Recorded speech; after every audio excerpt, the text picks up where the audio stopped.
Don't know what I'd do without you, Peter. Okay, ready? Dream, interior, Charlie and Walter's house, day. A laughing young Charlie, 5, bounces on young Walter, mid-20s knee at their kitchen table. It's the same miner's house they occupy in present day. Happy birthday. To me. Happy birthday. Okay, so hold on. As you would expect, just as soon as we started, I think Whitney got our internet connection worked out. She did. Yay! Oh, I was really getting into the character of Charlie. That's not fair. She was taking your role. I took it to the next level. Oh. Who is Christian reading, Whitney? Is he doing Testament? Yeah. Who? Christian? Christian, yeah. That's Marco. Okay, well, who's Christian reading?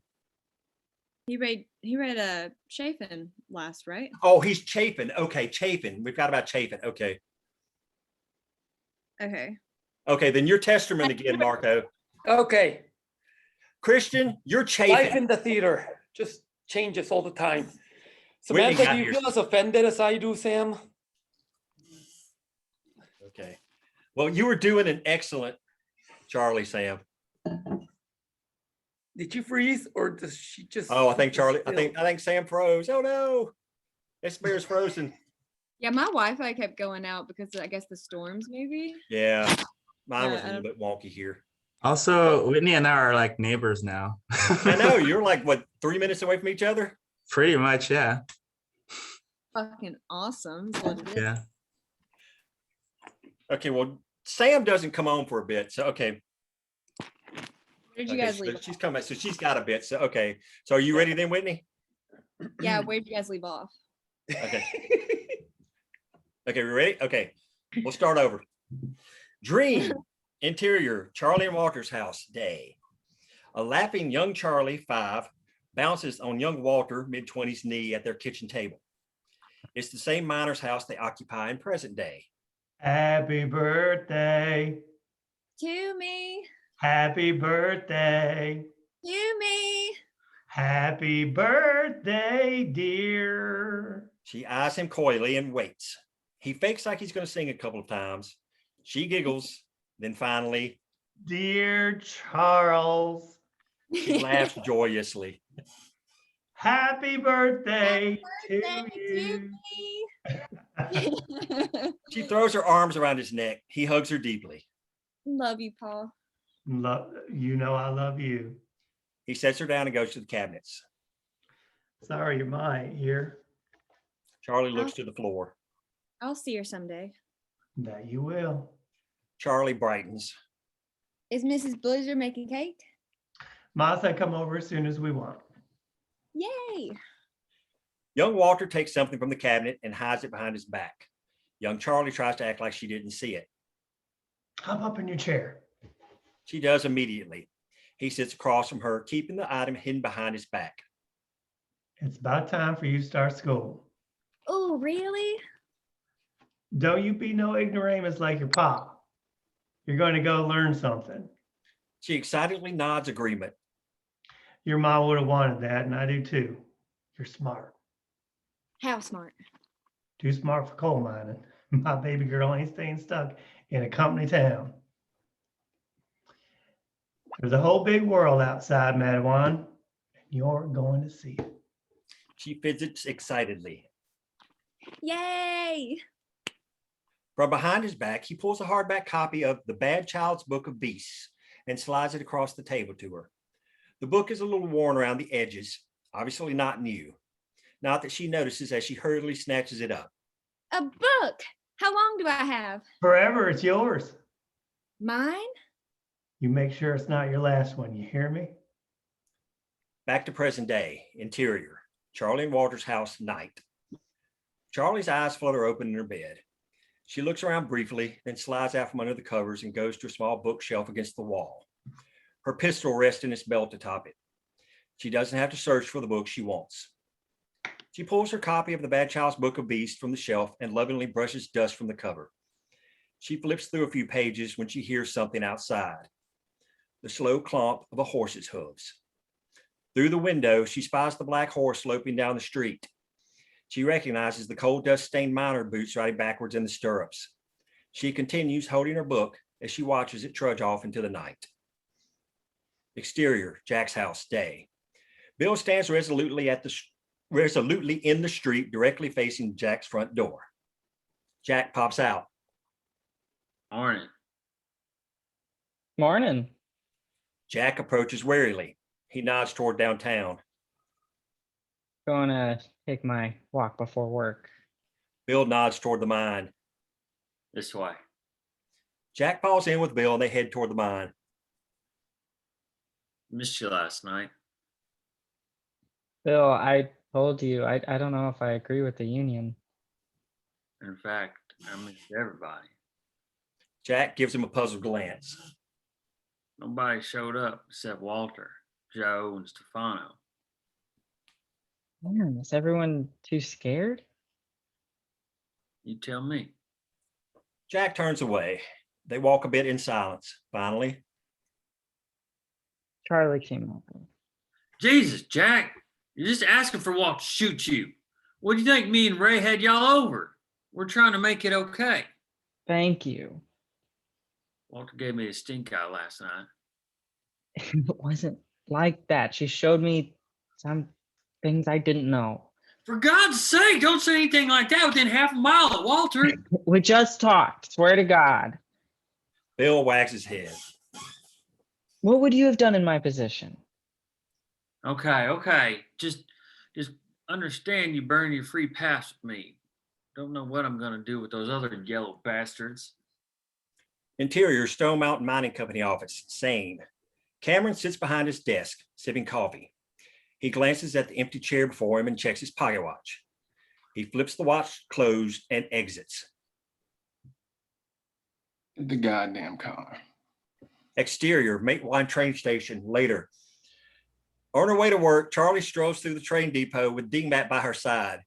She passes Purcell, Hennings, and Ted, early 30s, leaning against a post, two smoking, the other lighting a butt. They eye her. Even though they are dressed like average working men, Charlie notices that their hair is neatly trimmed and their boots are freshly polished. Purcell smiles at her. She cocks an eyebrow and passes. Interior, Matewan Mine, same. Bill holds Betsy's reins as he walks her down, Jack by his side. The working miners all avoid Bill's stare as they pass. Look at that. You're all alive. Had me worried. Joe joins Bill and Jack. Didn't know we work with a bunch of ballless chumps, Bill. The miners keep busting rock. Interior, Matewan Mayor's office, later. Testerman peers up from his book as Sid storms into the office. Got a problem. When do we not? Sid takes a seat and kicks up his feet. You seen 3 guys at the depot? Passed them this morning. Can't hide the stench, can they? Still got it in my nose. I need an arrest warrant. Hold up. What they do? You got nervous when I walked up. If that's illegal, we could arrest half of Mingo County. I have a feeling. You have a feeling. Sid grunts in agreement. I can't get warrants off feelings. You know who they are, Cable. Their job's not illegal. Should be, but it's not. May as well have Baldwin Felts stamped on their foreheads. You see any firearms?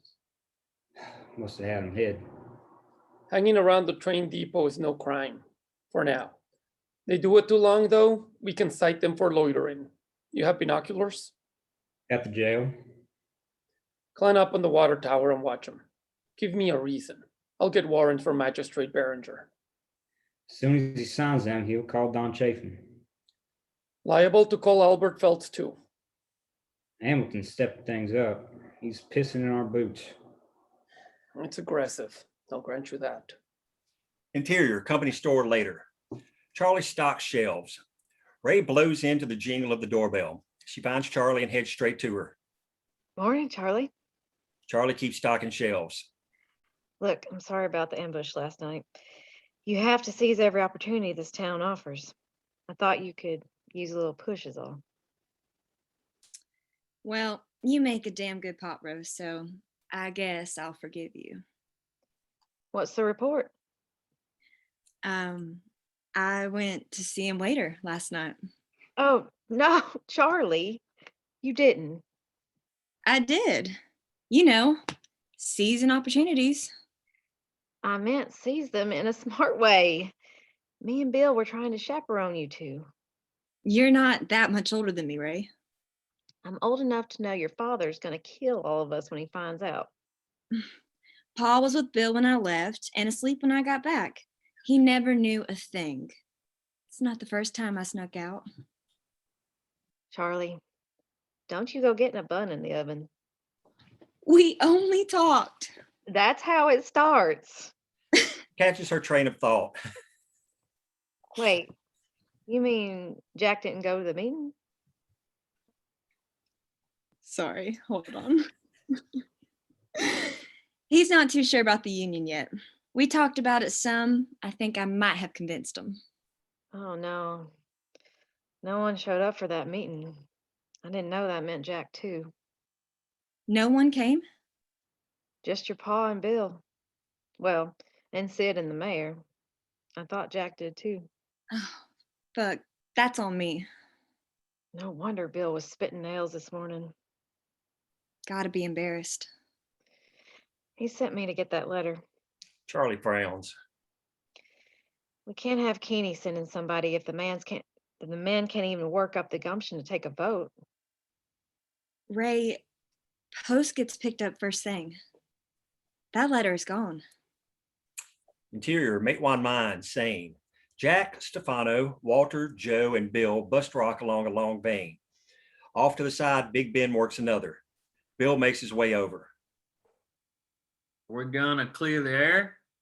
Ben stops picking. Not gonna lie to you, Bill. Alma shut me down. I ain't happy about it, but you got problems with colored men.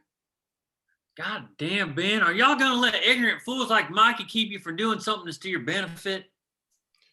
That ain't it. We deal with peckerwoods like him every minute and every damn day. He ain't getting in the way of me doing nothing. Then what? You know we get paid less than you. We get the old houses. It ain't right. Shit, Bill. We get the old meat at the store unless Charlie can help. I want to fix that. Mikey strolls by and cuts Bill and Ben some stink eye. You got a problem? Hard enough to get any work out of him, and you keep encouraging him to stand by, jabbering like it's a suing bee. Better keep moving. He wisely does. Ben eyes Bill. I believe you, but you sure about everyone else? Why we gonna stick our neck out just to stay second class? The union is for everybody. You can trust me on that. It's the rest of them that worry me. All the men will get on board. The only way we win is if we stick together. And you gotta win our women over. And I don't know how the fuck you gonna do that. Exterior, downtown Matewan, same. Alma walks through town, her eyes cast down. Two white women, 30s, laugh as they stroll down the street. When they see Alma, they get quiet. They keep space between them as they walk around her. Alma notices and buries her head. Exterior, company store, continuous. Alma stops and admires a wicker stroller in the store window. The doorbell rings as Ray steps out. Alma quickly turns to Ray. Alma? How do you do, Mrs. Blizzard? Mrs. Blizzard is my mother-in-law. Please, call me Ray. Ray follows Alma's gaze to the wicker stroller. Oh, isn't that stroller wonderful? Charlie said they waited weeks for it to get in. It's nice. It'll go quick. I've been telling Will for years they need to stock more baby supplies in that damn store. He put in a request, but you know the company. They deem those items as unessential. They deem us as unessential too. I've been meaning to talk to you about something, actually. The Matewan's Home Demonstration Club meets at the church a few times a week to sew and knit. We have a few other things on our agenda. We do what needs to be done. We'd love for you to join us. I have to think about it. I don't have much time. Have to take care of my boys. With this one on the way, I'm going to have a lot on my plate. She pats her belly. But thank you for the offer. Of course. We have a meeting in a half an hour. Heading to set up now. It's nice seeing you. You too, Ray. You think it'll be a boy or a girl? Girl, I have a feeling. Interior, Logan County Sheriff's Office later. Cameron and Chapin kick back with whiskeys in Chapin's office.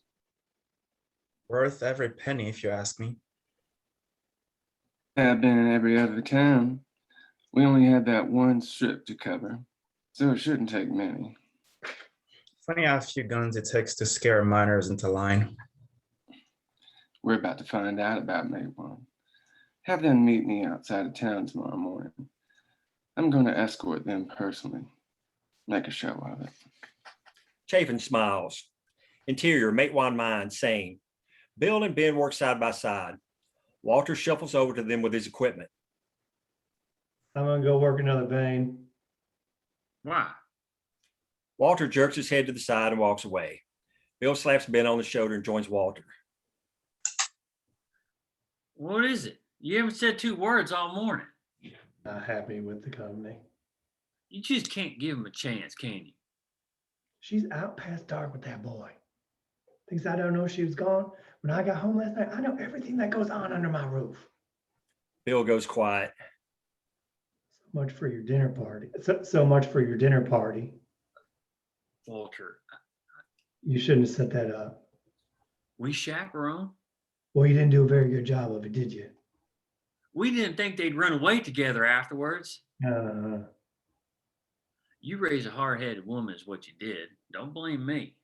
She don't need your help being stupid. Illinois said they just walked around and talked about the union, if you can believe it. They talked. I remember a lot of talking when Martha and me first met too. You know they're grown people, don't you? There's not much you can do. I can kick her out of my damn house. Why don't you just move her things into his house then? Walter grunts. And you ain't gonna do that anyway, not to you, Charles. Probably not. You know, I tell Illinois all the time that you're gonna shoot him, but we both know that ain't true. Does he believe you? I think he does. Good. Make him treat her with respect. And I think she talked some sense into him about the union. At least it sounds like it. Bill, I don't want her stuck with no goddamn coal miner. Never have. She's too good for that. She's got her mama's spirit's too big for some shithole town in the side of a mountain. She's got to get out of here. That would be best for her. She's like Martha. Can't tell her nothing. And when she loves you hard. 2 of them whipped your sorry ass into shape. I miss Martha every goddamn day. Even after all this time. Charlie is all I have left of her. I can't imagine getting by without Ray. You can't tell her. But I've been saving up to buy her a ticket for her birthday. I don't even know where. I just want to put her on a train to somewhere and tell her to never look back. Damn, Walter. Now I'm afraid she's going to go in and get that look in her eye about that boy before I have time to make enough. His voice cracks. Bill pats him on the shoulder. You know, I think Illinois is all right. I'm usually a good judge of people. Everyone makes mistakes. You really think he's a coal miner? He busted a rock, ain't he? You really think he's got it in him? I mean, long term? You really see him doing this in 10 years? No, I don't, but he's stuck now. I don't want Charlie stuck too. Well, if she leaves, that would leave her no count Pappy all alone. He let her go. Maybe you could find another woman. There ain't another Martha out there. Maybe I can finally have enough Vienna sausages in the house with sticky fingers gone. Exterior, Matewan Water Tower, same. Perched on the ledge, binoculars to his eyes, Sid pays close attention to the 3 detectives lounging around the train station platform. Off screen, footsteps climb the tower ladder. Sid lowers the binoculars and watches Jessie climb. He helps her up the last few steps. I've been looking everywhere for you. You're a regular bloodhound. What are you doing? Returns up to his here? vantage point. She joins him. What are you doing up here? Keeping an eye on those thugs. He hands her the binoculars. She looks out. They're new. I don't just mean their clothes. Surprised they were smart enough to take the price tags off. You know, not everyone is company owned and operated, Sid. Those boys are. Just look at their shoes. Clean and polished. Too polished. Jessie puts down the binoculars. Take a break. Sid grins, quickly wraps his arms around her and pulls her up to him. Hang on. They kiss as he backs her against the water tower. Exterior, Matewan train station, continuous. A flash of movement in the distance catches Henning's attention. He peers at the water tower intently and laughs. Y'all gotta see this. Purcell and Ted join him. They all watch the action on the water tower. Is that? Appears to be. Guess we know why they call him Smiling Sid. Interior, Matewan Missionary Baptist Church, saying, the women of the home demonstration clubs sit at their usual seats around the table. Each one works on the same project from their previous meeting, what appears to be individual black caps. Ray, however, knits with a light pink yarn. I told that Charlotte woman I wouldn't mind her using her as a target practice if she came around my Timothy again. I scared her so bad she went to the police station the next morning to report me. Police at the time was Trip Lawrence, an old friend. He laughed in her face and told the woman she may want to buy a train ticket. Said there was nothing he can do to stop me. What'd you do? Caught the next train out of town. Women laugh. Ray looks at the door. Jesse's running late again. She's busy. Sid again? Uh-huh. Water tower. Ray shakes her head. The women all make remarks. Got a good look walking by. Surprised they didn't fall off. Takes skill. Several women eye Ma in disbelief. Ray takes another quick look at the door. I was hoping Alma might join us. I saw her earlier. The colored woman? Yes, Ma. Alma, Big Ben's wife. Should have told her to come on down. I did. Maybe she'll stop by. Isn't she pregnant? She thinks it's a girl. I'm working on something for her now. Ray holds up her pink knitting project. That's a good idea. I will, too. The change will be good. The other women agree. They put aside their projects and pull out pink yarn. Jessie, out of breath, enters hurriedly. She smooths her messy hair as she takes her seat. What are you working on, ladies? You're late. Sorry. I was In a bind? most certainly was. I was the view. The women giggle. Breathtaking. Exterior, Matewan Water Tower, same. Sid buttons his shirt as he resumes his watch. Exterior, Matewan train station, continuous. Ted smacks Purcell on the shoulder and points at the water tower. He's back on the job. Purcell waves at Sid. Sid flips him off. Interior, Matewan mine later. Bill, Jack, Joe, and Stefano work a vein while Walter and Ben load coal into a cart. Down the way, Fripp and a few dirty miners work another vein. A loud crack rings out. Look out!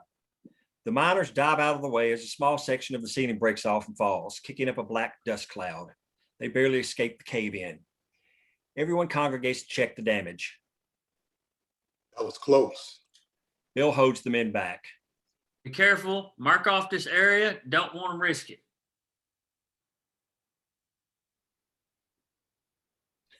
Think we need a beam? Hard to say. I don't see any cracks out there. If anything else falls, we'll throw one up. Does this happen often? Yeah, but it's unpredictable. Can you tell if one's coming? Few of the men laugh bitterly. Gabriel, don't blow his goddamn horn. if that's what you mean. More often than not, you can't. Sometimes a crack will open up. Bill traces a small crack on a nearby wall. Y'all want to avoid picking in these areas. Most of the time, though, you don't get a warning. Company used to do safety checks. Since Hamilton took over, we ain't had one in years. Fucking cheap ass bastards. Let's just say if you hear a loud creaking or cracking, run and pray get out of the fucking way before it's too late. Exterior, Matewan Water Tower, sane. Cigarette dangles from Sid's lips as he watches the detectives through his binoculars. One of them leans forward, causing his jacket to fall open and revealing the handle of a pistol in a shoulder holster. Sid flashes a large golden smile and climbs down from the water tower. Interior, Matewan Mine later. Knocking off for the day, most of the men wander out of the mine shaft. Jack, Bill, and Walter hang back. Jack kneels, packing up his things. Bill throws a final shovelful of coal in the cart. Walter pistons his pick into the cave wall. Pulling off his gloves, Bill heads over to Walter. Working late? Only need 6 more tons. Think you can get it done by our birthday? Jack perks up. Got 2 days. If I work late tonight and tomorrow, I should make it. Charlie's one lucky girl to have you as a paw, you asshole. Walter smiles and shrugs. Bill pulls his gloves back on and grabs a pick. I gotta go home. I'm sure Ray's waiting on your ass for dinner. I don't mind. Walter puts a hand on Bill's shoulder. You'll just slow me down. I've got a process. You sure? Shouldn't be in here alone. I've been down in these mines a lot longer than you, Bill Blizzard. Jack throws his things over his shoulder and heads out. All right, good night, you two. Walter tips his head without looking at him. I've got this. See you tomorrow. All right. Bill grabs his things and heads to the cart. Hang on, Illinois. I'll walk out with you. Walter swings his pick again. Sweat rolls down his face. Interior, company store, sane. Charlie flips the sign on the front door to closed and heads into the back room. Exterior, company store, continuous. Cameron's car pulls up. Marov steps out smartly and opens the door for him. Cameron enters the store. Interior, company store, continuous. Cameron searches for Charlie. We're closed. Cameron checks behind the front desk where he finds a large jar of assorted wrapped candies, Charlie's shotgun, and a stack of books. He eyes a small stack of unopened letters slightly hidden behind the books. As he reaches for the letters, Charlie enters from the back carrying a large box. I'm sorry, sir. Cameron turns toward her. She stops. Closed. Not for me. He smiles. Need help with that? Charlie takes the book to the counter. I got it. More receipts? No delivery today. I simply wanted to see you. Charlie strains a smile and starts unpacking the box. How's your schedule looking this evening, Charlotte? Oh, I got Paul again. Cameron places the jar of candy on the counter and sorts through the pieces. An old school teacher used to have a jar of these same candies up on the bookshelf in her classroom. She would reward the best student of each week with a choice. You could choose a piece of candy, or you could take a set of pencils home. He finds one he wants and takes it. I studied for hours, even stayed up late to help bang erasers often. Yet, student of the week always went to this one teacher's pet named Jerry. He rolls the candy in his hand. One day after school, I waited for every student in that building to go home. I've always been a very patient person. He unwraps the candy. After the last person left, I went into the classroom and pitched a proposition to Mrs. Green. She couldn't refuse my offer. Let me guess. You paid her? Precisely. He tosses the wrapper on the counter.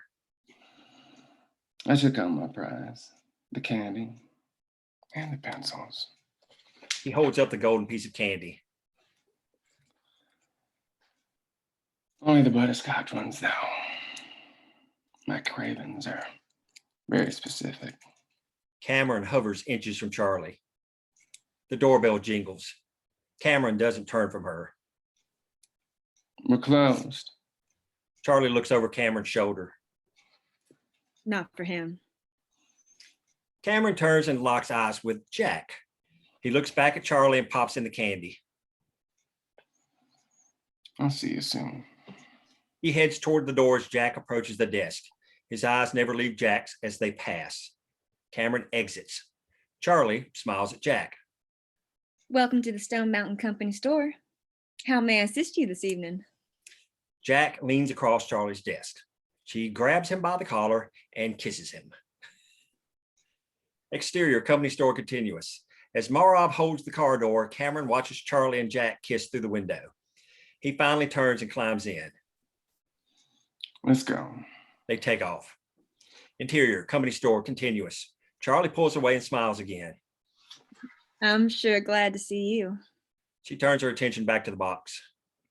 Who is that? The owner. She restocks shelves while Jack browses aisles. That's the Stone Mountain owner. Does he come in often? Only when he wants something. He thinks because he owns the company, he can have whatever he wants. That's not always the case. You have enough shotgun shells? It's always loaded. Jack takes items from the shelves. Anything I can help you find?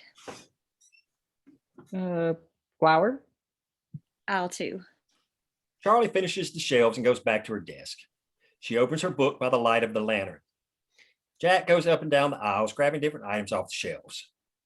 Make sure you pick up after yourself. I just swept the floors. Off screen, something breaks with a crash. I'll clean that up. Charlie continues reading. Jack dumps a full load on the counter. She closes her book and rings up her items. Food ingredients, blankets, lanterns, and a picnic basket.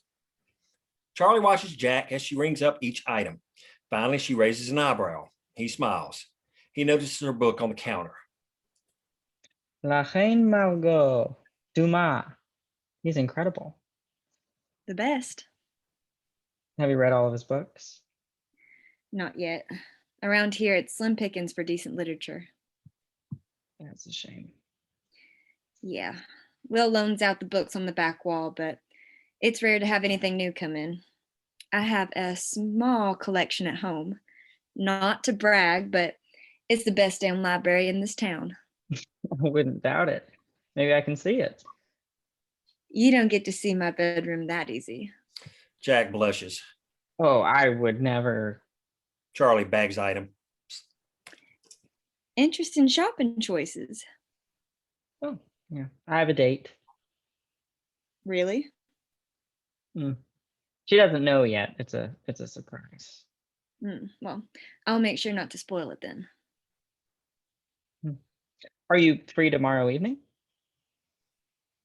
Are you wanting to see my bedroom, Illinois? I actually had something else in mind. She smiles and hands Jack his items.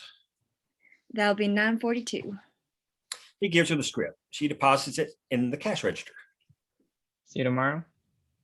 You know where to find me. Jack smiles and exits.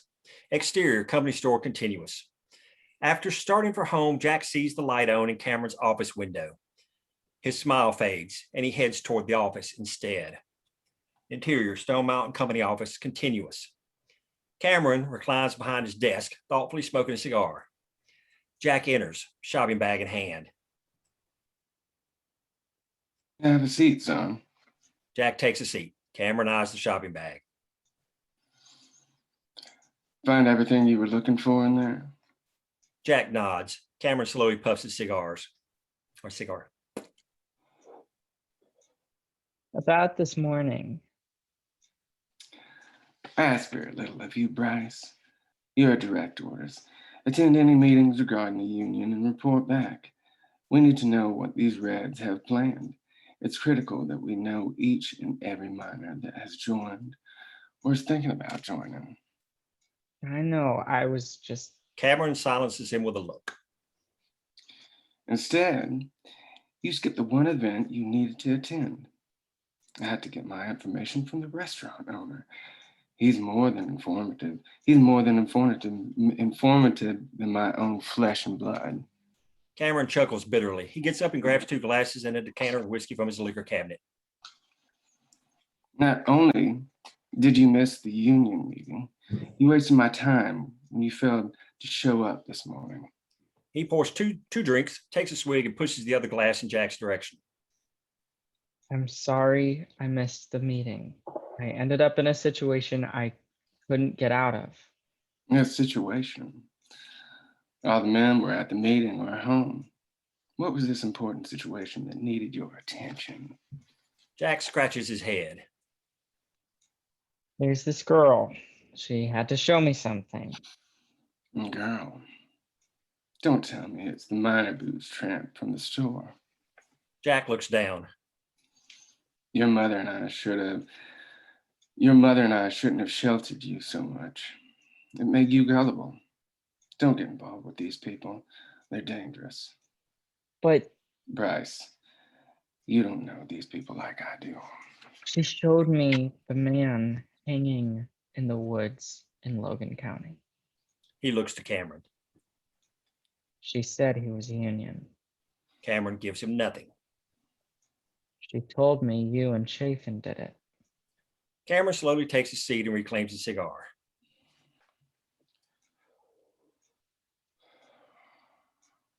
See what I mean? These mountain folk, quick to lie and scheme. They'll feel anyone that will listen with their lies and deceit to try and turn them against the company. So it wasn't you. Cameron blows out a long, slow stream of smoke. I'm going to pretend that you're not even remotely believing the slander against your own family. Jack looks away. Bryce, I'm running a high-dollar company. When would I have the time to string someone up in the woods? I bet that poor soul is someone Sid Hateful executed. Why would Sid kill him? Why would I? You need to be careful. If they get wind that you're my son, I'll snap your neck off and leave you on the next tree over. Jack takes this in. I need someone I can trust to do this, Bryce. It's risky, and I need someone who's going to be careful. If you're going to waste your time sneaking through the woods with a loose mountain woman, I won't hesitate to put you back on a train to Illinois. He leans forward. Ever since my promise to pay your medical school. Jack breathes slowly and nods. Say it. Yes, sir. Cameron tips back the rest of his drink.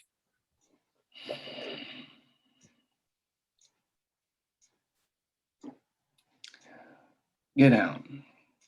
And don't let me down again, son. Interior, Blizzard House, same.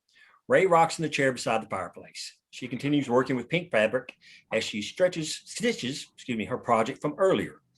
Bill scribbles in his journal on the sofa. He sighs, shuts it, leans his head back, and closes his eyes.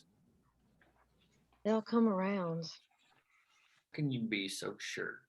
He sits on the floor beside her. You're a born leader. Just talk to them. Make them listen. She puts down her needle. Bill leans his head against her leg. What I wanted to do last night, but no one showed up. It's not entirely true. Walter, Joe, Vaughn over there. They had to come. They're my friends. They showed up because they support the cause. They showed up because they believe in you. You've also got the mayor and Sid on your side. Everyone else will come around. Make them see the future you imagine we can have. Bill rises to kneel beside her. He takes her face in his hands gently. As long as you and the children believe in me. I'd follow you to the ends of the earth, William Blizzard. I need you by my side to even make it out of Mingo County. They kiss tenderly. He pulls away slightly, and Ray tugs him back in passionately. She unbuttons his shirt, then stands as Bill removes her dress. She giggles as Bill pulls her down to the floor in front of the fireplace. Don't wake up the kids. Bill leans up slightly and listens for any noises in the house. He hears nothing except Ray's giggles and the crackling of the fireplace. Clear. He kisses her again in the soft glow of the fire. Interior, Matewan Mine, day. Bill, Walter, Joe, Stefano, Ben, and Jack bust rock together. Walter swings his pick harder and faster than the other men. Jack shovels coal into a cart. He pauses and observes the other men working. After a moment, he returns his attention to shoveling. Interior, Matewan Police Station, later. Testerman and Sid pace side by side through the station, Sid reading the document in his hands. I can arrest them today. As long as they still have those pistols on them, you can arrest them immediately. Sid flashes his gold teeth and grabs his jacket hanging by the front door. Let's arrest some sons of bitches. Sid throws on his jacket. Multiple vehicles screech to a halt off screen. They look out the window. Cameron pops out of a car in the front of the procession. 4 large workmen exit the second car. A truck parks behind them. Sid and Testerman share a quick glance and head outside. Interior, Matewan Mine, same. Bill, Walter, Joe, Stefano, and Jack sit with their backs against the K wall. Each man eats lunch out of a tin box. They chat as they eat. Richard, out of breath, runs in. What is it? What happened? It's Ben. He needs you. Is he okay? He came back from lunch and a fight broke out at the entrance. Come on. They follow Richard at a run. Exterior, Matewan Police Station, same. Cameron supervises the workmen as they hoist wooden boxes from the truck.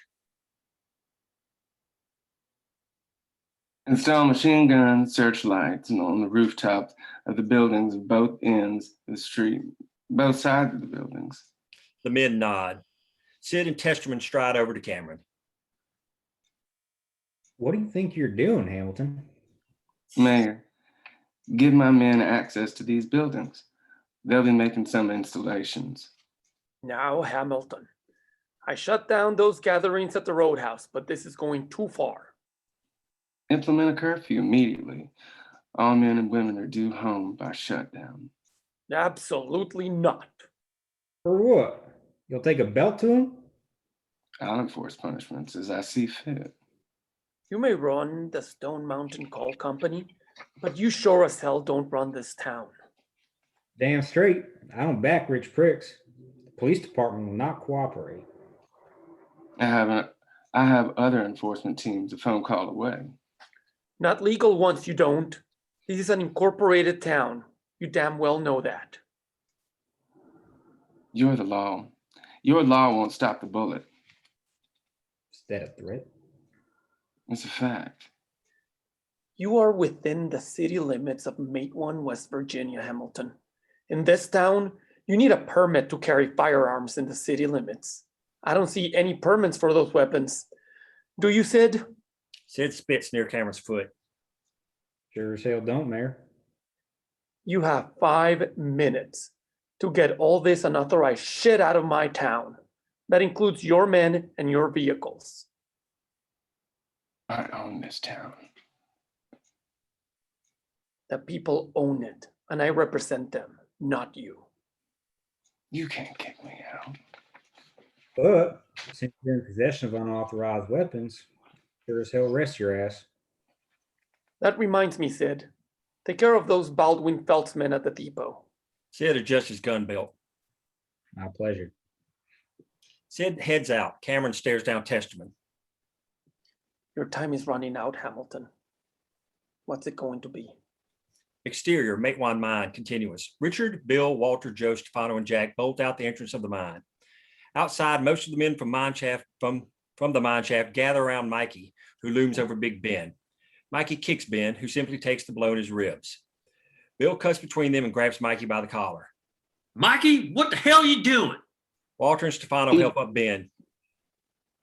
Teaching this punk a lesson. Thinks he can get my way? Mikey spits at Ben. Can't get anything done with these fuckers in my face all day long. I can't work with them anymore. Mike lunges for Bill again. Bill smashes a huge fist into his face, driving him to the ground. He kicks Mikey in the stomach. Mikey curls up, clutching his midsection. Exterior, Matewan Police Station, continuous. Testerman faces off with Cameron. You're making a huge mistake, Hal. I have a town full of people that disagree, Cameron. Sid, 3 holsters with pistols swinging from his shoulders, marches out of the depot. He whistles. The three detectives follow, their hands cuffed behind them. He herds them past Cameron. He thought the chief was otherwise occupied. Cameron turns to his workmen.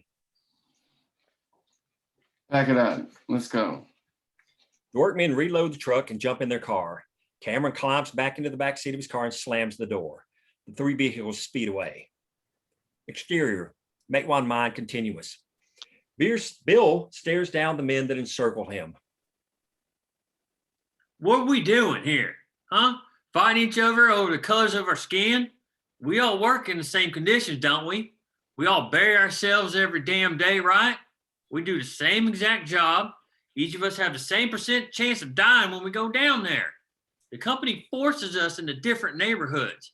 They pay us different wages based on race, and the company wants us to fight each other. They want us to hate each other. Also, we don't unionize. We're all disposable to them. They don't care about any of us. And look at you.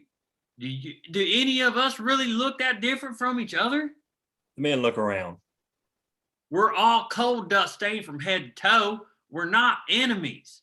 Why are we fighting each other when we should be standing together and fighting the ones responsible for all this shit? No one speaks. Let's hold a damn meeting. United Mine Workers will increase our pay. They'll ensure that we all make equal pay.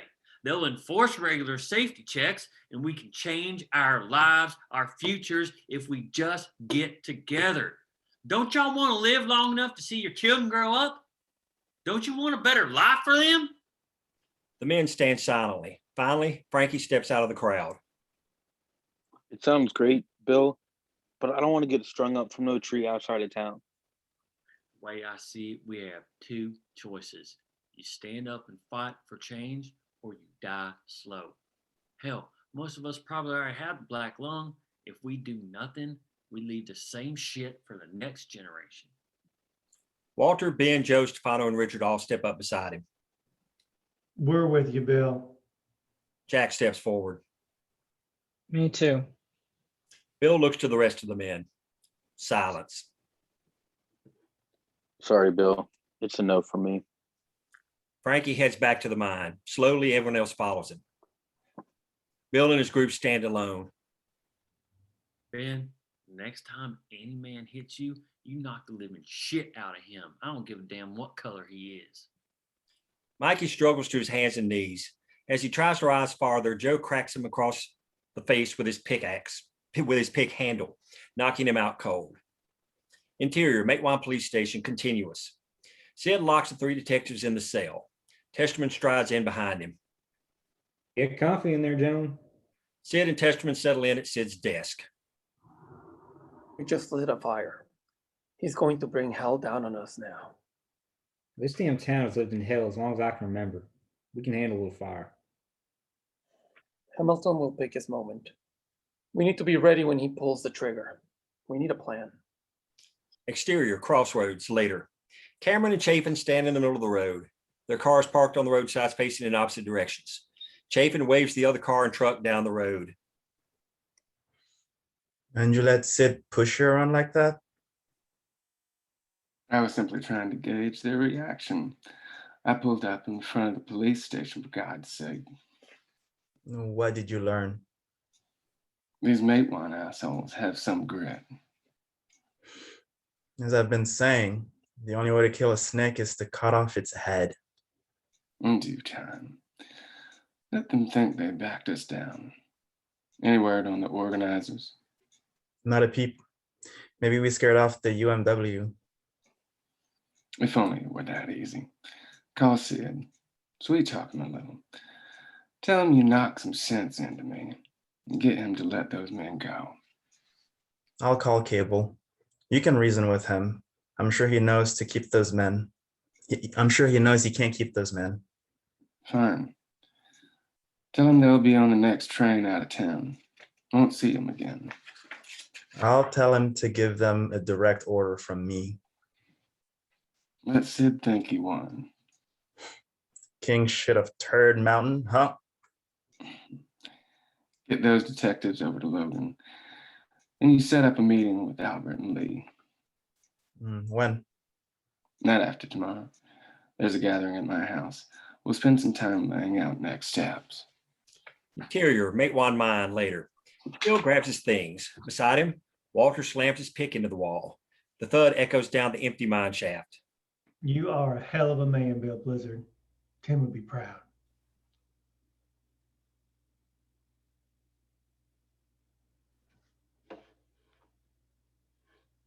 Oh, Bill, did we lose you, Casey? I couldn't hear you. Can you hear me? Yeah, now we can. Okay. Maybe someday this town will change. They'll come around. Change takes time. You close? One last cart. I'll have that ticket by tomorrow morning. You're a hell of a man, Walter Kelly. Walter smiles big. Bill heads toward the entrance. See you tomorrow. If you're lucky. Exterior, Ben and Alma's house, same. Ray looks the house over and knocks on the door. After a moment, the door cracks open slightly. Alma peeks out behind it. Hello? Hi, Alma. It's me. Alma opens the door. Ray, it's good to see you. What can I do for you? I've made something for you. Well, all the members of the Home Demonstration Club made something for you. Ray hands Alma a basket. Alma looks curiously at Ray and then the basket. She opens it and slowly pulls out a light pink baby outfit, a sweater, pants, onesie, cap, and bootsies. Alma holds the bootsies up into light. Ray, this is wonderful. Thank you. Glad you like it. This baby better be a girl now, or that poor boy will be wearing pink for his first year. They laugh. One more thing. Ray steps down off the porch and pulls up the wicker stroller from the store. Charlie wanted to get you something too, but her skills with the needle are quite poor. She decided against self-made. Trust me, it's for the best. This is too much. I can't accept this. Alma, take the damn stroller. Alma hugs Ray. Thank you. See you soon. Of course. Ray heads off. What time are those meetings again? Ray smiles. Interior, Logan County Sheriff's Office, same. Chapin leans across the front desk, phone to his ear. You've got some sense, Cable? Interior, company store, continuous. Testerman talks into the wall phone. Will putters around the counter. You can't flatter me, Don. Intercut phone conversation. Wouldn't think of it. You know it's the smart thing to do. These Baldwin-Felt boys have to start respecting an ordinance. If they don't, they're going to be trouble eventually. I'll talk to Albert and Lee Felt about it personally. I'll make sure the agency pays the fines. I have your assurance that Hamilton has backed off. He's not used to dealing with the city government. You're about the only one around these parts. He knows he overstepped. Then I'll talk to Sid. He's not going to like it. You tell those men I told them to get their asses on the next train out of Mate 1 and don't look back. We're keeping their guns. That's private property, Cable. You can't do that. Next train out. You've seen the last of them. Interior, company store, continuous. Testerman hangs up. Thanks, Will. Whatever you need, Cobble. Coming over to the restaurant. I'll buy you dinner. Then I got to take care of some business. Interior, Charlie and Walter's house, later. Charlie reads by a lamp in her bedroom. She rubs Dingbat's ears. She glances at the clock and goes back to reading. Interior, Mate One Mine, same. Walter wipes sweat from his forehead and swings his pick into the cave wall. Interior, Charlie and Walter's house, continuous. As Charlie reads, Dingbat growls. Off screen, a tap comes from her window. Smiling, she opens it. Jack holds a lantern in one hand, casting a yellow light over his three-piece suit. You are coming with me. I am. I thought you'd forgotten about me. Never. Charlie closes her bedroom door and shuts off the light. She kisses Dingbat on the head and climbs out the window. Jack holds out his hand. She doesn't take it and quickly jumps out. Exterior, Charlie and Walter's house, continuous. Charlie sticks the landing. She smiles and grabs Jack's extended hand. He leads the way. And where are we heading? Impatient, aren't you? Interior, Blizzard House, same. Ray, Bill, Margie, and William C. play dominoes at the kitchen table. The children laugh and scream as Bill pretends to almost knock the blocks off the table. Off screen, someone knocks on the door. Don't let Pa cheat. Living room, Ray opens the door to Testament and Sid. Good evening, Mayor, Chief. A little formal, ain't you, Ray? We need to speak to Bill for a minute. Come on in. They enter. Here, I'll take your coats. Have a seat by the fire. I was just about to put the children to bed. Off screen, Margie and William C. cry out in protest. Kitchen. Listen to your mom. Off the bed. They sigh and get up. Give me a smooch. Bill points to his cheeks. They lean in and give him kisses. Ray enters, takes them to the bedroom, and shuts the door. Living room, Bill joins Sid and Testament. All right. What happened? Exterior, hillside, same. Jack leads Charlie up the hillside toward her spot. Charlie looks him up and down. Where'd you get that suit? Just something I brought from Illinois. Didn't know candy dancers could afford such nice things. It was a gift from my mother. You like it? You look very handsome. What's the occasion? They make it to the top of the hill. At Charlie's spot, Jack has set up a picnic with the items he bought the day before. Lanterns glow softly. A picnic basket sits on top of the blankets. I thought we could ring in your birthday tonight, celebrate when the clock strikes midnight. How did you know it's my birthday? I have my sources. Charlie hugs him. Actually, I overheard Walter. Sound carries in the mines. Charlie kisses him. Jack takes her hand and leads her to the blanket. Have a seat. They sit. He pulls a poorly made birthday cake from the basket, pops in a candle, and lights it. All right, make a wish. Charlie closes her eyes and blows out the candle. You don't actually have to eat it. I'm not sure how it tastes. After taking a large bite, Charlie struggles to swallow. Jack quickly grabs a jar from the basket.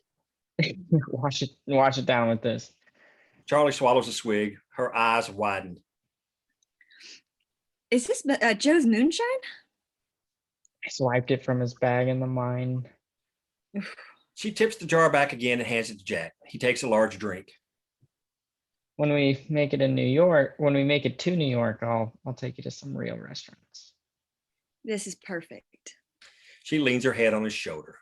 They gaze out over the mountains. Interior, Blizzard House, same. Bill paces in front of the fireplace. Sid leans against the mantel while Testament sits on the couch.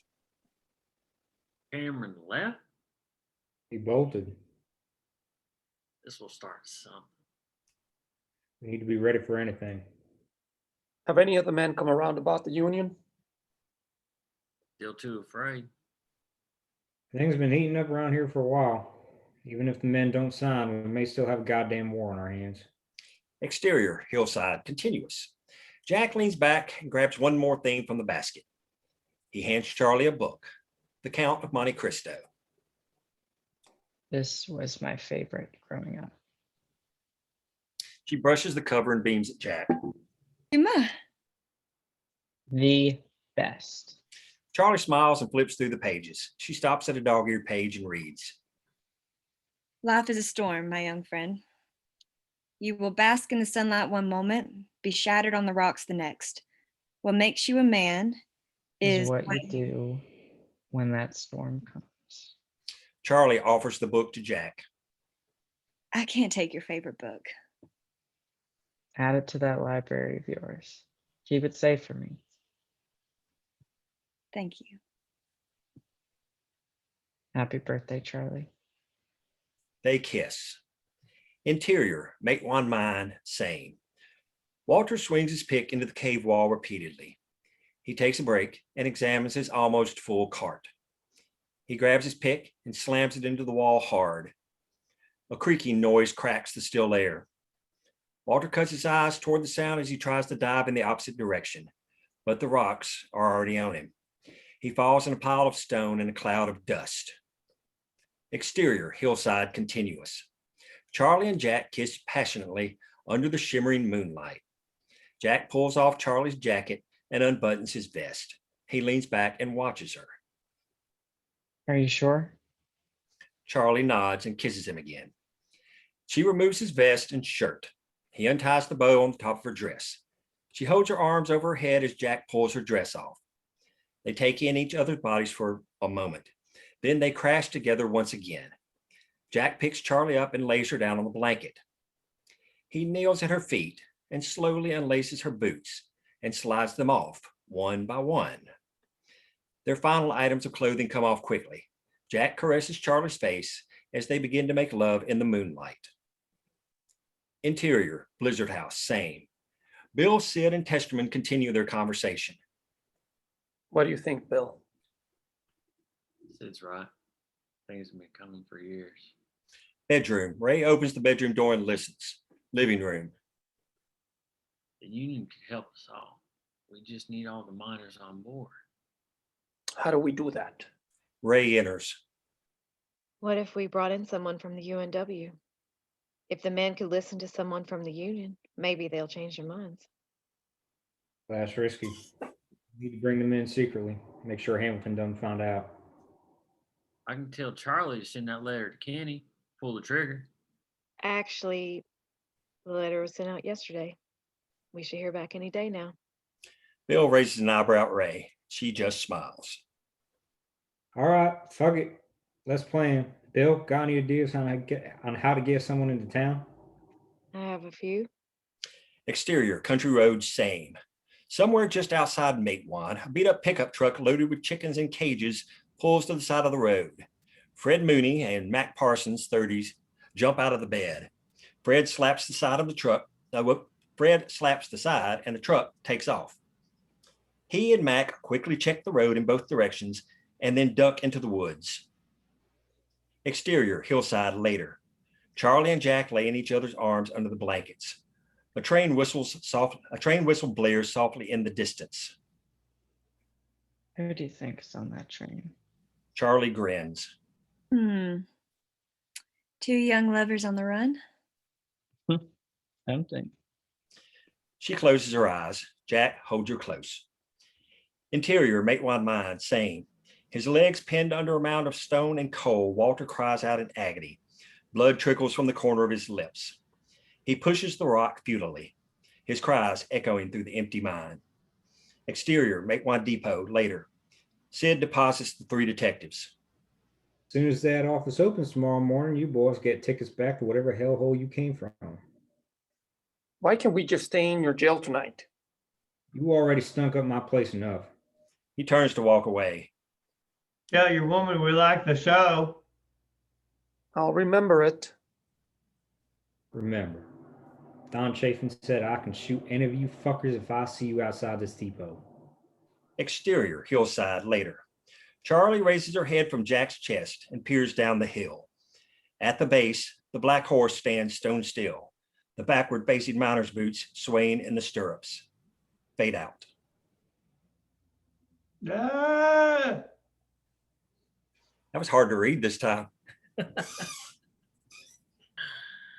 Oh, that was interesting. That one kind of got me from the beginning because when you guys started on the birthday party, I'm like, oh fuck, we drop a mine on his ass about 50 pages from now. I knew it as soon as there was a dream and it was her birthday. I'm like, I am fucked in this episode. Oh, man, I gotta tell you, It's like, oh, he's 3 days from retirement, and then he gets to,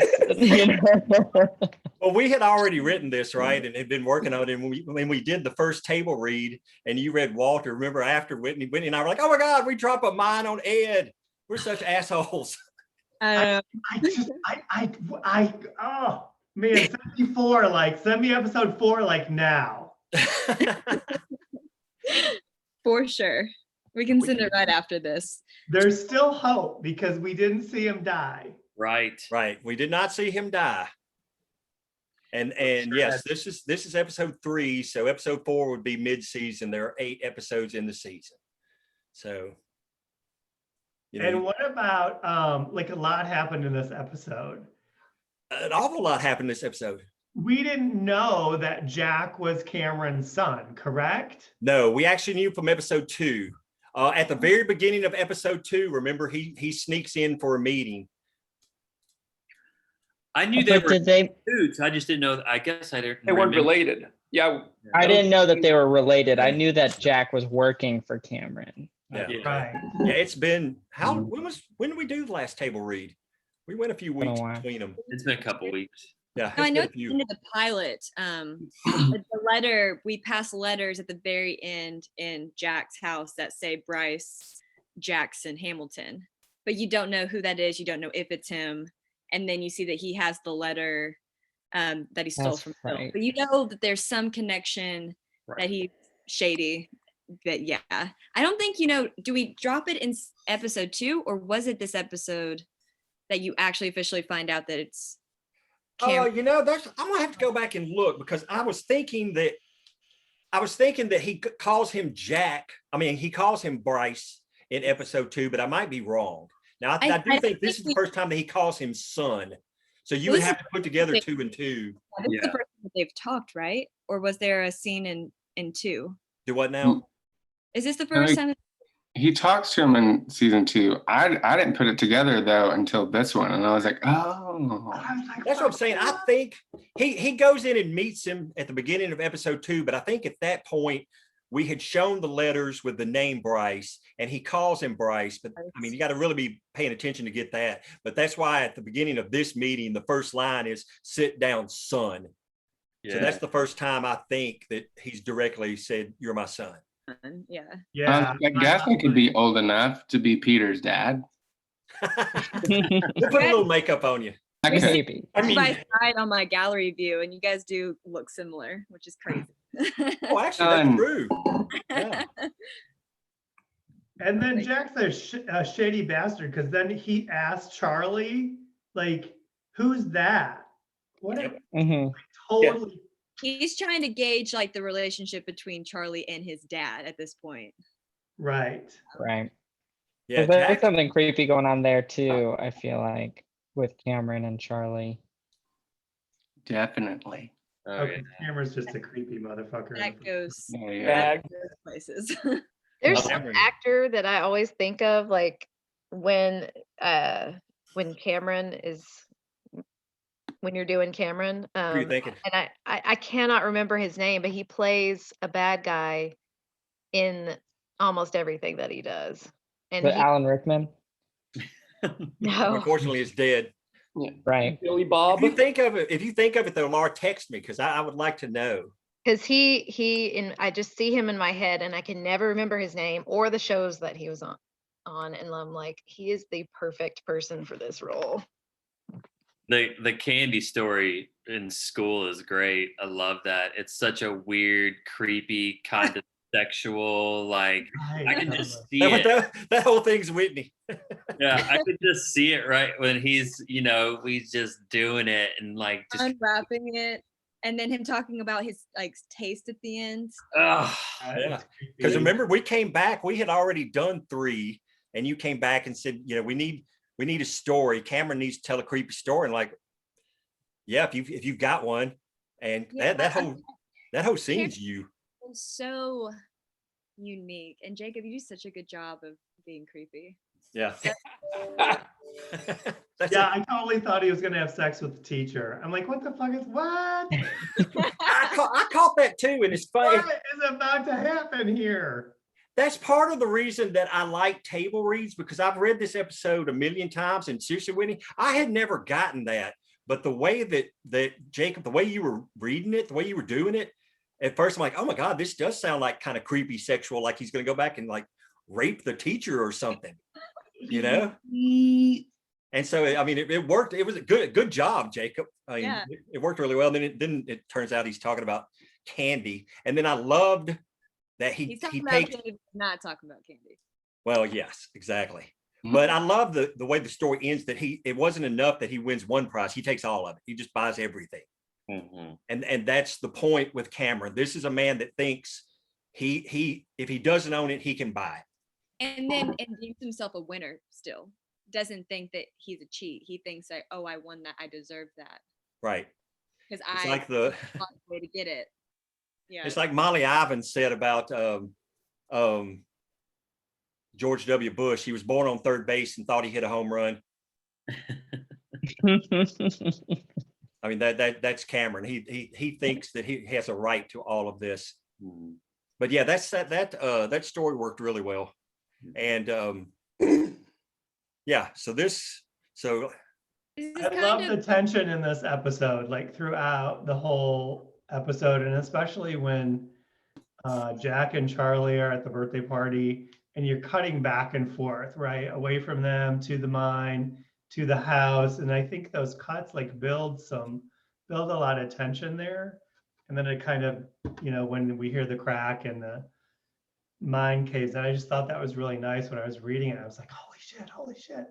Yeah. Yeah. Your poor character. yeah. You said y'all didn't. Where did you get this from? So you weren't. Because when I first read, I was like, "Oh shit, this is like John Sayles' Mate One." No, I'll be honest. I'll be honest with you, Brian. I hate that movie. What? I don't like John Sayles. I think he's boring, and I don't think that he respects his characters. And he totally, like, he killed the character Sid in that movie.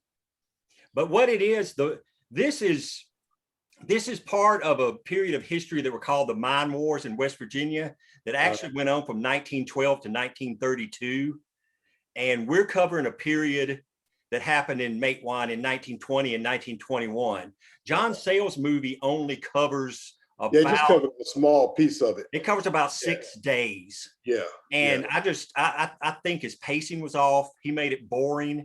And the character Sid Hetfield was in real life just this larger than life figure who actually ran the local prostitution rings and liquor and this, that, and the other. And because he was buddies with the mayor, Cobble Testerman, became chief of police of Matewan. Now, he was also very pro-union. And that's one thing we're trying to show here too.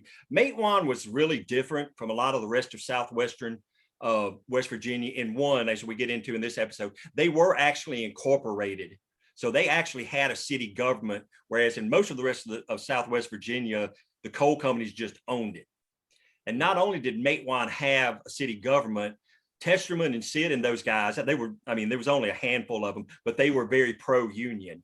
So as Sayles actually did get into in his movie, this led it to a shootout on the streets there of Matewan, which actually was kind of the incident that led to open warfare. Eventually get into, because and so we imagine this going 3 seasons, and season 3 will be the full-on Battle of Blair Mountain, which is when they tie the red bandanas around their neck and they deem themselves, they get the nickname Redneck Army. So that's going to be ultimately where this goes. And the end of season 1 is really, all this is building to what sparks it off. But season 1 ending will really kick off the war that happens. But yeah, Sid Hatfield was a real life person. I knew that. Girl had the 2 guns. And what's and interesting, I don't know if we guys have told you this, one of the primary books that we read was actually written by William C., Bill Blizzard's son, that we refer to, and he's like 5 years old in our story. And now what we've done too, Brian, here is we've fictionalized this because Bill Blizzard never actually appeared in Matewan. Right. Bill Blizzard wound up leading the Mine Workers District 17, but he was over in Logan, or was he down in McDowell? Or he was at McDowell because he was in the Cabin Creek strike. That's where he was. Cabin Creek. Yeah. So Ma, Tim, and him grew up and lived in the Cabin Creek area, and then in 1912, when that big strike happened, they were really a part of that. So they did eventually, they experienced the tent city and all that, getting kicked out of their homes, but they were just in a different city. But Bill Blizzard is the one who ultimately goes on and leads the war. Right. So I thought it'd be cool to just combine them into the same city. But yeah, I saw a documentary, Brian, about the mine wars. I thought it was super cool in high school, and I just never even knew about the movie Matewan, and I still haven't seen it to this day. But Mark has seen it, and he says that Sid Hatfield needs justice. Yeah, that really angered me. I mean, and you know, it's Well, a matter of taste. Yeah, I'm a John Sayles fan. I mean, Really? See, I didn't like Lone Star either. Yeah, well, so I know some of his stuff gets kind of, especially I didn't Limbo. It pissed me off at the ending, but you know, I'm a fan of anybody who's an independent. Yeah, and I respect that. Yes. So you know, for that reason, you know, but yeah, no, I was reading and I was like, man, they really did their homework on it because after I saw the movie, it's the same basic. So our season 1 is more or less the same time period as that movie, but we've like the Cameron character's completely fictional, Jack's completely fictional, Harley. Ray, Bill, and those guys didn't actually live in Matewan. I have a friend who's a TV writer, and early in this process, after Whitney asked me to come on board, and I talked to him about doing adaptations of real material. And I think this is great advice. He's like, you got to remember rule number 1, you've got to write a good television show. Or no one's ever going to see it, and it's not going to get produced. So that's what comes before historical accuracy or anything like that. Stick to the thematic truth of the story, which is what we've done, but do what you got to do to make it a good show. So like I said, we've made up characters, we've moved characters around. In season 2, actually, after this shootout, there was like a series of trials, and we're going to like telescope some of those trials together, because like, okay, we can't have like 3 different trials. This is not, you know, Law and fucking Order. You never let the truth get in the way of a good story. Never let the truth get in the way of a good story. You know, you got to remember, you're making a movie or you're making a television show, and that's what's got to come first. Yeah, well, I love the script. I'm happy to be to read with you all anytime you need me. Well, we've got 5 more episodes. Yeah. All right, well, if you guys are down, we're gonna need you. Yeah, we're really gonna need you, because as long as you give me a day or so notice, I'm pretty good. I know I say this every time, but this really, this is why I've been bugging the shit out of all you guys for like over a year now to do these table reads. It really, really is helpful to hear it, because there are always some major things that, mostly at this point, like little things like that are added. Like I know Casey likes to add some little dams here and there, and I love that. I love that. You were doing it too, Whitney. There were a couple of things. I know. No, and that's fine. It's so great. I was like, okay, I'll add a dam in here too. It's really fascinating, because the other night I was watching some interviews with Stephen Knight, who does Peaky Blinders. And actually Shonda Rhimes is this way too. And they're both like, look, Shonda Rhimes says, I don't tell actors how to act. They don't tell me how to write. I want the words as they're written on the page. And I'm like, I don't know.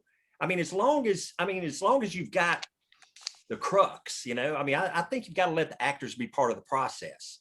And that's why I don't really write the dialogue like in dialect and stuff like that. I'm like, no, you get with the actor and you work on that, but you don't, you don't mess around with the dialogue that way. But yeah, Stephen Knight, the writer, the guy behind Peaky Blinders, it's like, no, I want the actors to say what I wrote on the page.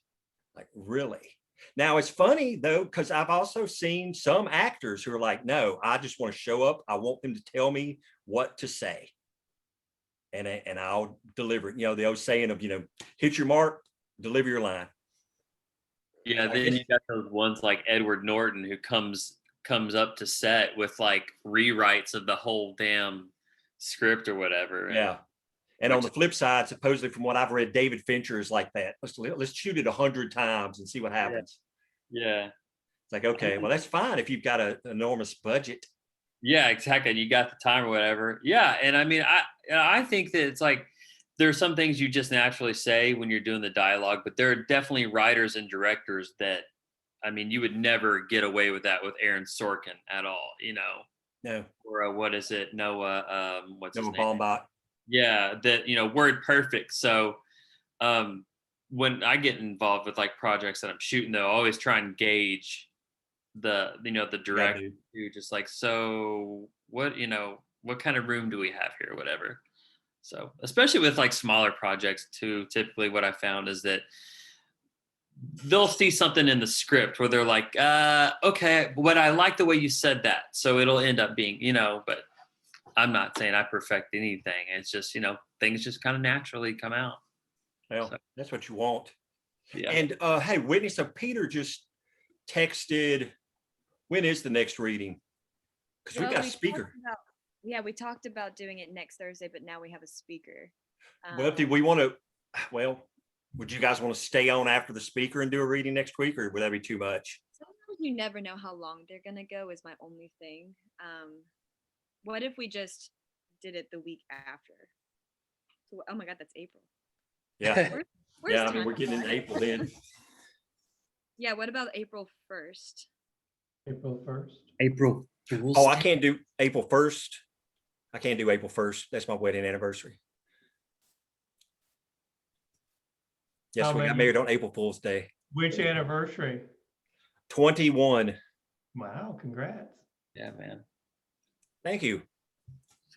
Mm, She is a very patient woman. I mean, we could do it next week. Just, I mean, if the speaker series runs long, we can just kind of, I can message everyone if we decide, like, to reschedule or something. Yeah. Hey, what do you think? Well, it's what, at 6? It's at 6. Well, that's right. If it's at 6, it'll be over by 7:30, and we're not doing these until 8 anyway. I would probably say that Steve Burns probably not going to be the type to Go over. stay Right. on. I mean, I could be wrong about that. He could go like a half an hour over, but I feel like he's a pretty busy dude. Well, I don't mind asking Caroline if we can just stay on after. I'm sure she'd let us. Yeah. So just do 8 next Thursday after the speaker series. Yeah. Or if the speaker series gets over before that, just start as soon as the speaker series is over. Yeah, you guys just let me know. I'll just send out an email to see if everyone's available for next week, and then we'll just chat. Let me know if you're not, and then we can go from there. Well, I don't know if I die. Well, you're going to find out. Speaking of which, I mean, one question I did have, I mean, what do you guys think about? I mean, we really have tried hard to make sure that, the sex and the violence all have narrative reasons, that we're not just throwing in, random sex and violence. I mean, how does it feel to you guys? Whitney's down there laughing. I mean, as much as we want to kill a lot of characters, let's kill that character. Well, no, don't kill him yet. I think as far as I like, also want to make a note though that this is the peak happiness of a lot of these characters. Like with Walter's accident, it pretty much spirals downhill from here. Right. Keep that in mind, because I don't think we have any other. This is definitely the most sex scenes we have in one episode. This episode got a little steamy there. It's like, well, man, everybody's getting busy in this one. Got a little steamy. Sorry about that. Well, But I don't think there's any more going forward, right? Other than something I'm not going to mention. But that's, Mhm. But yeah, this is the peak happiness. Laura so knows. keep that Yeah. in mind. So. Yeah, I mean, it's one of the interesting things, in a feature film, and you know this, Brian, you've got a finite time period. You've got 2 hours, and you're going to do an arc, and right, it's like, if it's a tragedy, things go up, you hit the midpoint. This is nothing gets better than this moment, and then everything goes downhill. If it's a tragedy, it's vice versa. And in a limited series like this, a season is kind of like a movie, and you do it the same way. And so what we're shooting for here is that episode 4 is going to be, well, where shit hits the fan, I guess, and we kind of have our 2 protagonists are Bill and Charlie, and we've got these 2 going on crossing paths. And I'm trying to, I mean, you guys already know, it's like, okay, Charlie and Jack get together, everything's great, but unbeknownst to Charlie, at the same time, her father has been caught in a mine. I know. And so it's like, so things are going to get bad for her. Bill has tried to get everyone to organize, and it hasn't worked out. So his arc so far has been kind of going down. So you might anticipate him going up. Well, if you ask me, I just want more senseless violence and multitude of gratuitous sex scenes. But Well, that's wait just- till episode 8. So. Done, Marco. I was gonna say that. Oh God, I hope it's not something bad like Whitney's character is getting abused or something. Like she I was gonna does. say- What were you saying, Brian? I would say as far as your question, as far as it had too much sex and violence, I mean, to me, it wasn't unnecessary. Like it flowed. It didn't seem forced. As long Okay, as it's good. not forced and it's natural, then that's good. I mean, Yeah, that's what we're shooting for. yeah. To me, it was, I mean, I like violent movies, but Yeah, I mean, I do too. As long as it's driving the narrative. yeah, forward. right, exactly. The sex, believe it or not, you probably couldn't tell from the one I just made, but the sex part of movies I don't really care for. But it didn't seem forced. It served its purpose. It wasn't like Matrix 2. You just put sex in it just to put sex in it. You know what I mean? So Good. Okay. It fit for me. It flowed. Everything flowed nicely. Okay. Good. Now you could do violent sex, which would be a totally different feel. Well, Or sexual violence. Like you're talking about a whole nother movie. But I don't think that's what you're going for. So just a random thought. I don't know, man. I wouldn't put it past Cameron. Oh, right, totally. I just feel ugh. Well, and I will say this, which I've said before, but I will remind everyone, we fictionalized this, but everything that happens in this show actually happened to someone in real life. Oh shit, I'm gonna research everything that happens for the rest of this season. I mean, these mine owners were fuckers. Yeah, and I mean, we realize like some people, but the events that take place, I mean, unfortunately, I wish that we just sat in a dark room and made up dark stories about people, but unfortunately, it's real. It's real. So. It's well, real. I just have one more question for y'all. Slightly on when is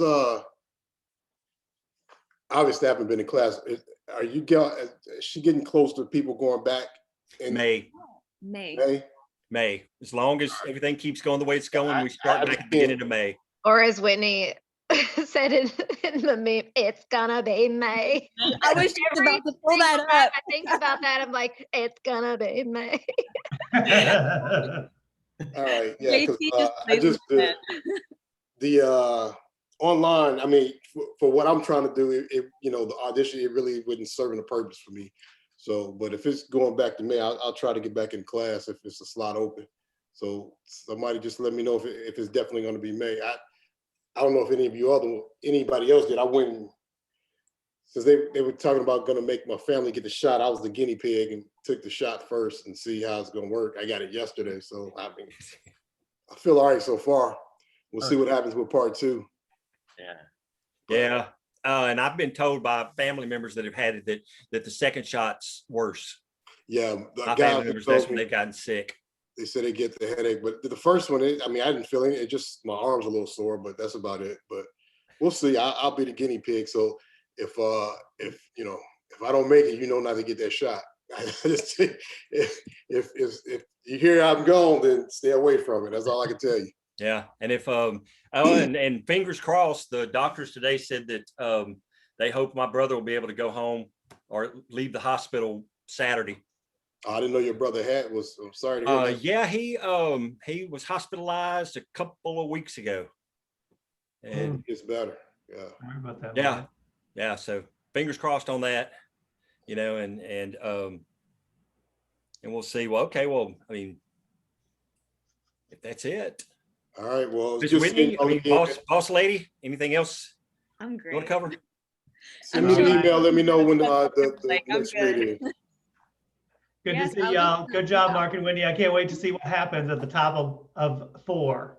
Yep. Yeah, I'm gonna send you 104 right now, Ed. And yeah, okay. Ed needs to go ahead and read. Fair.